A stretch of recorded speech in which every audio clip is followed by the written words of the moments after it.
Let me ask you something that might genuinely surprise you. What if there were five separate payments either heading toward you right now or sitting completely untouched real money from the government, and the only reason some of it never arrives is because nobody told you about it? No phone call, no knock on the door, not even a letter with your name on it. And what if the biggest piece of misinformation spreading around right now, the one that has frightened thousands of people into thinking they've already missed out, is simply completely wrong? Because here's what I need you to hear before we go any further. There is something circulating at the moment that is scaring people born before June 1960 into believing the winter fuel payment now depends entirely on pension credit and that the window to sort it out has already slammed shut. I have the actual government page open in front of me right now, and I'm going to show you the exact line that decides who gets this money because it is not what people are saying online. Today we're going through all five payments in the order the money reaches you. Four of them arrive without you lifting a single finger. One of them never shows up at all unless somebody fills in a form, and the people who need that form are almost always the last ones to hear about it. Stay with me. By the end of this video, you'll know exactly where you stand, what's coming your way, and what, if anything, you need to do about it before the deadlines hit. Let's start from the very beginning, because everything else hangs off this first piece. The first of the five isn't a payment you receive, it's the rule that decides whether you receive the others, and understanding it properly is the difference between peace of mind and unnecessary panic. The government page for the winter fuel payment puts one condition right at the very top. You can receive it if you were born on or before the June 27, 1960, and you usually live in England, Wales, or Northern Ireland. That's it. The WPRA asks nothing about your savings. There is no test on how much money you have in the bank. There is no threshold based on which benefits you're already claiming. Your date of birth and your address are doing all the work here. If you were born on or before the June 27, 1960, and you live in England, Wales, or Northern Ireland, this rule is working in your favor right now, whether you know it or not. And that's actually great news for anyone who has savings behind them, because savings were never part of this test, never have been. So if you've been sitting there thinking, oh, I've got a bit put away, so I probably don't qualify, set that worry down right now. It was never relevant. Now, there's a second date on that same page, and it matters more than most people realize. The week running from the 21st to the 27th of September is called the qualifying week. What is true about your life during those 7 days is what sets your payment, where you live that week, who else lives with you, and whether you spend the whole of it in hospital or in a care home. That's what the WPRA looks at. You do not have to contact anyone during those 7 days. You don't ring a helpline. You don't go online and register, being who you already are, living where you already live. That is the whole of it. One important note, if your home is in Scotland, this particular payment isn't the one for you. Scotland runs its own winter heating support scheme with its own rules and its own dates. So if you're north of the border, look into the Scottish scheme separately. But for everyone else, let's talk about the actual money, because the amount depends on two things and they're both worth understanding clearly. Two things set the winter fuel payment amount: when you were born and who shares your home. If you live on your own or the other people under your roof aren't eligible themselves, here's how it breaks down. If you were born between the September 28, 1946 and the June 27, 1960, the payment is £200. If you were born before the September 28, 1946, it rises to £300. So your exact date of birth within that broader window does make a difference to the figure you see. Now here's where it gets a little more nuanced. Where two eligible people share a home, the winter fuel payment is divided rather than doubled. A couple in that situation would typically see to payments of £100 each, rather than two full amounts. So if you live alone, this is one of the relatively rare moments where being a single household actually works in your favor. You keep the whole amount to yourself. Different amounts landing in different houses on the same street isn't a mistake or an error. It's the rule working exactly as it was written. Your winter fuel payment letter arrives in October or November. Now I want to say something clearly about that letter, because a brown envelope from a government department puts a knot in most people's stomachs before they've even opened it. What's actually inside is straightforward. You'll find the amount you're going to receive and roughly when it will land in your bank account. Reading it is the only job you have, that's all. One word of caution while we're on the subject of that letter: nobody official will ever contact you asking for your bank details to release this payment. The WPRA already knows where to send it. Any message, text, email, phone call that asks for your account details belongs immediately in the bin. It is not from the government. Now, coming up is the section that has caused the most confusion this year. This is where I want to debunk what's been going around and, more importantly, show you who actually needs to take action and who absolutely doesn't. This is the part that has frightened a great many people, and I want to deal with it head on. The government page has a section with a heading that reads, "Check if you need to claim," and its very first sentence, the first thing it says is this: most people get the winter fuel payment automatically. Most people automatically, underneath it's a list of 12 payments. If you're receiving any single one of them, no claim is required from you. Not one form, not one phone call, not one visit to a website. The money simply comes. State pension heads that list, then pension credit, then universal credit, attendance allowance, personal independence payment, carer's allowance, disability living allowance, income-related employment and support allowance, war pension scheme awards, industrial injuries disablement benefit, incapacity benefit, and industrial death benefit. Read through that list and ask yourself an honest question. Is your state pension in payment? Because if it is, the winter money is coming to you whether anyone on the internet says otherwise or not. Pension credit sits on that list as one route among 12. It was never the only gate. It was never even the main gate. It was simply one option among a dozen, and anyone who told you otherwise was working from incomplete information. So who actually has to apply? It's a smaller group than you might think, and nobody ever bothers to mention them. You need to make a claim if you have received none of those 12 payments, and on top of that, either you have never had a winter fuel payment before, or you have deferred your state pension since the last one. Think about who that describes. Think of the man who carried on working past his pension age and deliberately held off taking his state pension because the longer he waited, the bigger it would eventually become. Nobody rang him to mention what deferring would cost him in November.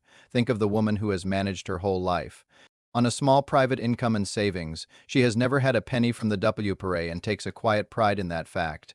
Neither of them appears on any live government record, so the department has no reason to write to them. Their file is simply empty, and the money stays where it is unless they act themselves. Claims for this winter open on the 21st of September. The gov.uk page carries a claim form alongside a phone number, and both ask for the same small handful of details. Nobody interviews you. Savings play no part. The form is less than most people fear. Picture the position someone like that is in.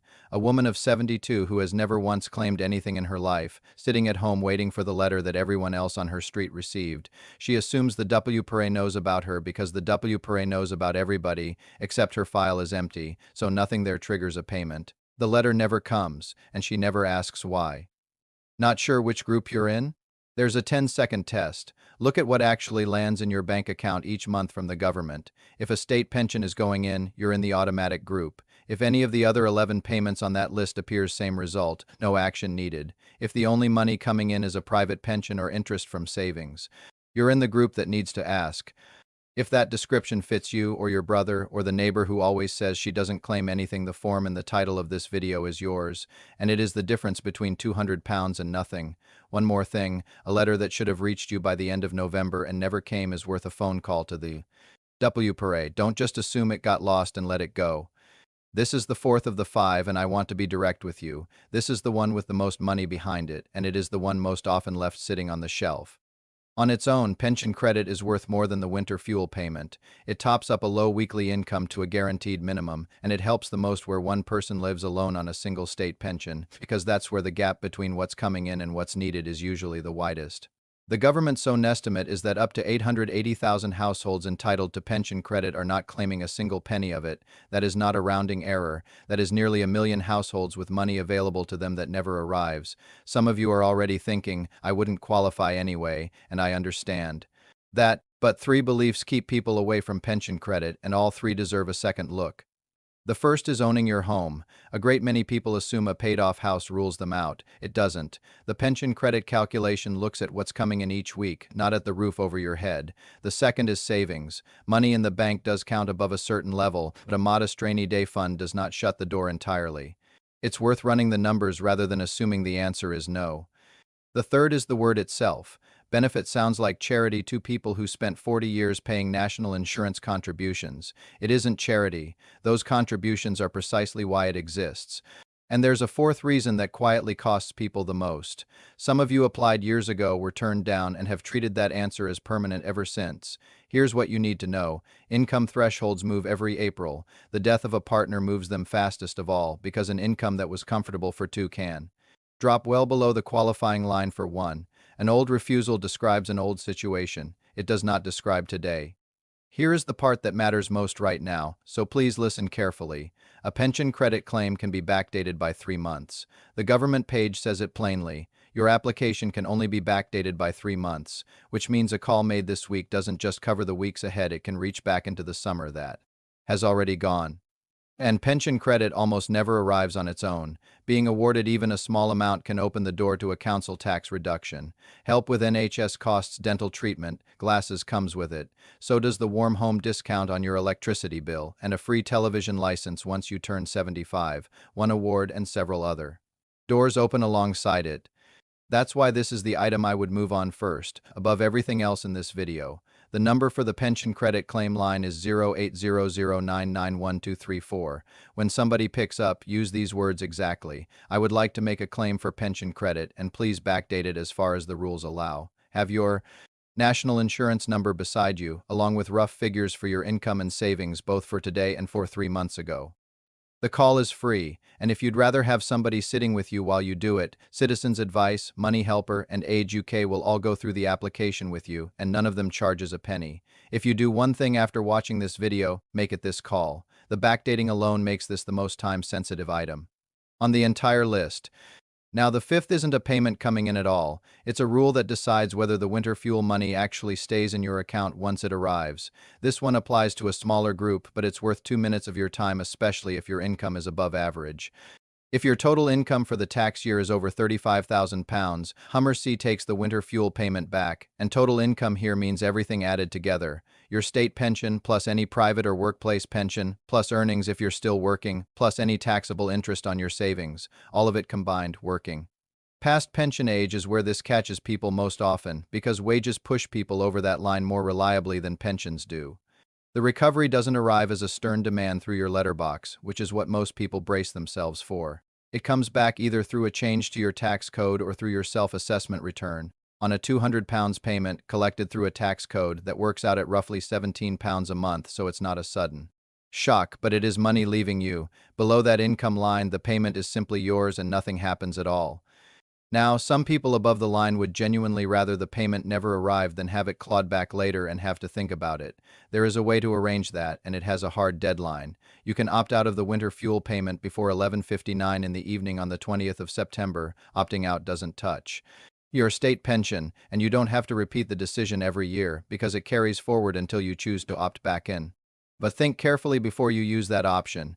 If your income sits near that £35,000 line rather than comfortably above it, the simplest course is almost always to let the payment arrive and let the tax system settle up in its own time. Don't opt out on a hunch. Know your numbers first. One final thing before the summary. You may have seen headlines recently about next April's state pension rise. Those figures are forecasts. The confirmed number comes at the autumn statement. Until then, no percentage floating around online is worth building your budget around. When the real figure is confirmed, you'll hear about it here. All right, let's bring the whole picture together clearly, because I want you to finish this video knowing exactly where you stand. If you were born on or before the June 27, 1960, here is your autumn in plain English. Payment 1 is the qualifying rule: your date of birth and your address, doing all the work automatically.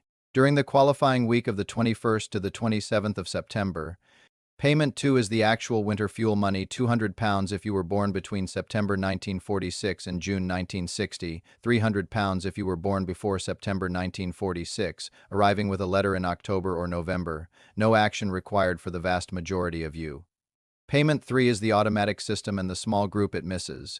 If none of those 12 qualifying payments is currently coming in, the claim line opens on the 21st of September and the form is simpler than you're imagining. Someone in your family may be in this group right now. Payment 4 is pension credit, the one with real money behind it, up to 880,000 households not claiming it, 3 months of backdating available right now, and a cascade of other benefits that follow a successful award. The number is 0800991234. Make that call this week. Payment 5 is the tax rule. Income over £35,000 means the winter payment comes back through your tax code, and the opt-out door closes on the 20th of September at midnight if you'd rather not receive it in the first place. Here's the honest takeaway. The system is complicated not because anyone designed it to defeat you, but because it was built across decades in pieces, by different hands, with different intentions. But the money is real, the rules are published, and you are entitled to every pound that belongs to you. So here's what I'd ask you to do right now. Send this video to somebody born before June 1960 who has never claimed a single thing in their life. They are precisely the person the letter will never reach, and they are the person who needs to see this most. Drop a comment below and tell me which of these 5 are you looking into first. I read every comment, and sometimes I answer questions down there too. If you haven't subscribed yet, please do. All I do on this channel is take the rules that affect your money after 60 and put them into plain English you can actually use. Every figure gets checked against the source, and when a number isn't confirmed yet, I say so out loud. Everything in this video is general education about published government rules. It is not financial or legal advice. Your own circumstances decide your own answers, so please confirm anything that matters with the pension service, with Hummer C, or with a qualified advisor before you act on it. Keep an eye on what's yours. Don't let a quiet rule change catch you out, and don't go anywhere. The next video is linked right here, and it covers something else coming this autumn that most people in your position haven't heard about yet. I'll see you there.